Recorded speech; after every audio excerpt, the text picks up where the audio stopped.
if you buy a business well, you can get 100% cash on cash, and that is amazing because you cannot get that with real estate. So if you put $80,000 in, you can get $80,000 back that first year. That means you get all your money back, and then you still have the equity in the business itself, which is an asset in itself. And I want to explain it in like a simple way. I've been a real estate investor for over a decade, and I've never done 100% cash on cash.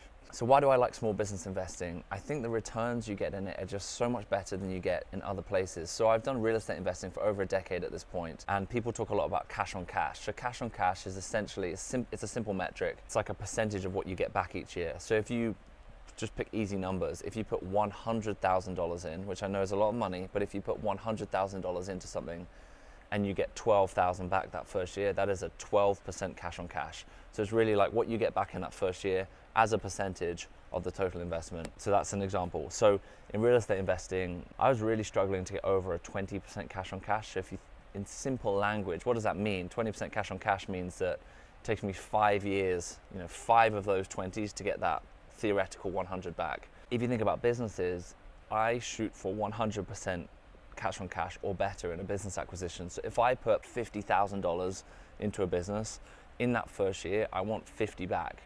So you get all of that money back in the first year. So you deploy money, and then you get that money back in the first 12 months, you're complete again. But then at that point, you still own the asset, and the asset, if you're running it well, continues to generate cash flow.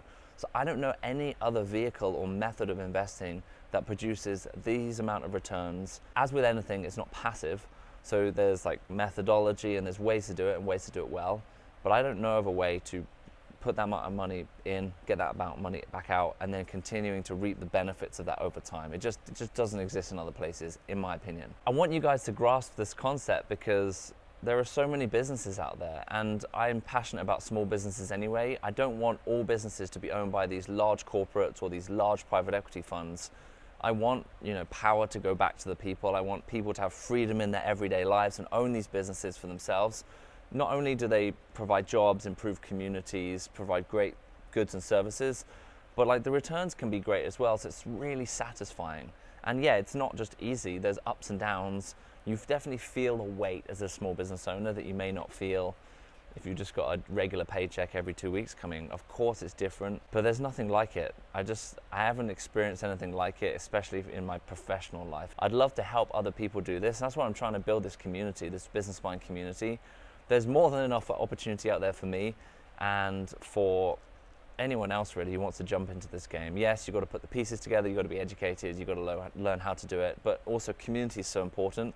So if we could create this amazing business buying community of small business investors all over the country and maybe all over the globe buying small businesses, we can all help each other achieve this. It really excites me and lights me up. It just really does. In society, I feel like there's a lot of move towards shiny objects. Everyone wants the nice car, the nice watch, the nice house. I think the better way to lay the foundation is to buy these solid assets that produce the cash flow, and then buy the assets or buy the toys and the material things that kind of do matter but also don't really matter from the underlying cash flow and the machines under the surface that continue to generate the funds in order to do that. That's just a much better way to live. You see that a lot with back in the day, or 10 years ago when real estate was rocketing.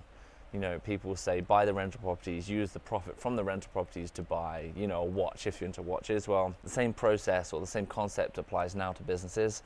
You cannot get the same returns now in real estate. You just can't. I mean, I've tried for over a decade. I just can't match it, what I get in businesses on the real estate game. So take that same concept of using the underlying rentals to buy luxuries or the things you want in your life, and now change it.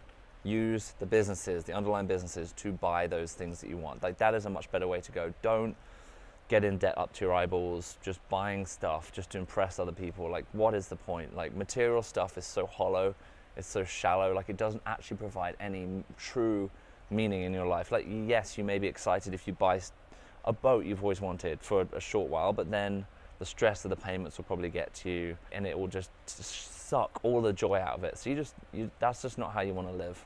Material possessions come very far down the list of things, like relationships, family. This is the stuff you want to elevate in your life, and in God, your faith, if that is something you're open to, elevate that.